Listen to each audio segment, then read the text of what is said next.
Hey guys, welcome back to Beer Down here at Emerald Loop Bar and Grill, Wabash and Wacker, beautiful downtown Chicago. My good friend Clark is here to discuss the game as well as my older brother Kellen. I'm going to get right into it.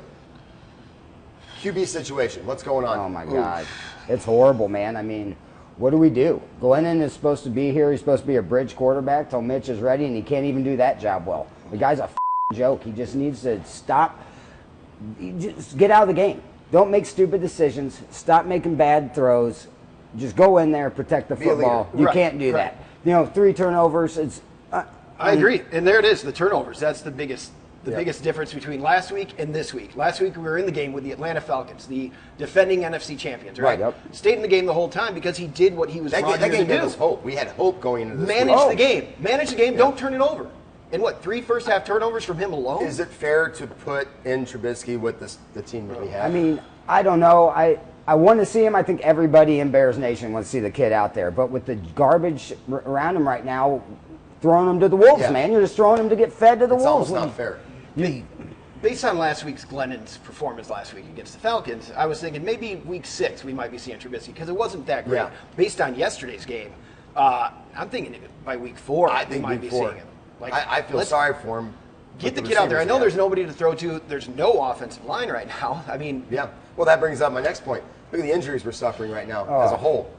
It's gotten out of control again. I mean, there's another thing. You know, we had 4 guys go out again yesterday. It's like you have Cody Whitehair's playing 3 positions on the offensive line. You're down to your last reserve backup. Last reserve. Oh, it's not good to be on your last backup with a line that's been the problem for a while. I mean, bringing in a new quarterback is not going to do anything if the line isn't going to be there. It was painful. I mean, I watched the game with Kellen, and watching a Bears game with Kellen is painful. I mean, you become sad because how sad he becomes. Every time we saw an injury, you melted.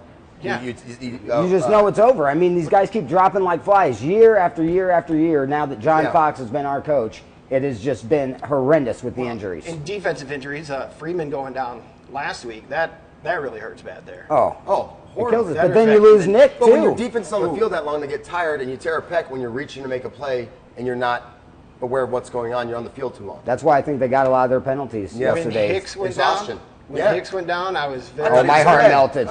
I'm kind of hoping that maybe Hicks was he was just catching a breather, and it's like at that point it's like let's just not get hurt. I thought he was dead. They said sore Achilles. Let's hope that's all it is. They're pretty probable to come back. You mentioned John Fox. What do you think of John Fox? Guys, look at both teams he's ever coached. The Panthers and the Broncos already had a team built in front of them. They bring him in for a rebuild. It is apparent now, after 2 years and 2 games, that this guy has no business being here. It's time to move on. I don't know if it's ready to move on here after week 2, because, I mean, in those situations, he is known as turning a defense around. He's known as getting teams better quickly, but they're not getting better quickly. With talent. Teams with talent. What talent do we have on the Bears right now? Well, then are you going to put that all on the head coach? If the talent's not there, if the injuries are all happening, I mean... I think as a head coach, though, you have to work with what you have, and he obviously doesn't know how to work with what he has. You know, I mean, the game planning, everything is. It's been 2 years. On a scale of 1 to 10, the guy is 0-4 in September. Okay, 0-8 in September, and outscored by 126 points. Where am I at? It's time to get your bus ticket back to whatever you came from. See ya. Yeah. No offense to his hometown. It's probably a nice place. But basically, I think we need it. I'm sure John Fox is a nice guy. Right. Personally, yeah. Coaching-wise, I would disagree. Hey, I don't care about personalities. You may save puppies from fires every day of the week. I care what you do on the field and what you do in the game, and he's not getting it done. Yeah, I'm with you. I get it. You got me. I'm there. I'm not ready to fire him. Obviously, there's some frustration with Chicago Bears fans right now. But I want to bring up something positive. It's not about this game, is it? It's not about the current Bears. It's about a Bear that we're going to salute this week. Kellen, who's your salute to this week? Yes. Oh, the one, the only, the punky QB, Jim McMahon. Hey, you guys, first round pick in 1982, joined the Bears and led us in the greatest team of all time, the Super Bowl 20 win. Greatest team of all time. Oh, greatest team of all time. Yeah. Cheers to Jim McMahon. To Jim McMahon and the 85 Bears. All right, Kellen, next week. Kellen, who did he win his? Who did Jim McMahon win his second Super Bowl with? Shut up. That doesn't count. It doesn't count. What? That doesn't count. That team up north? Oh, I'm not going to say their name. We're not going to talk about them right now. All right. Chicago. The name that shall not be spoken. Bears, Steelers, what's your prediction this week?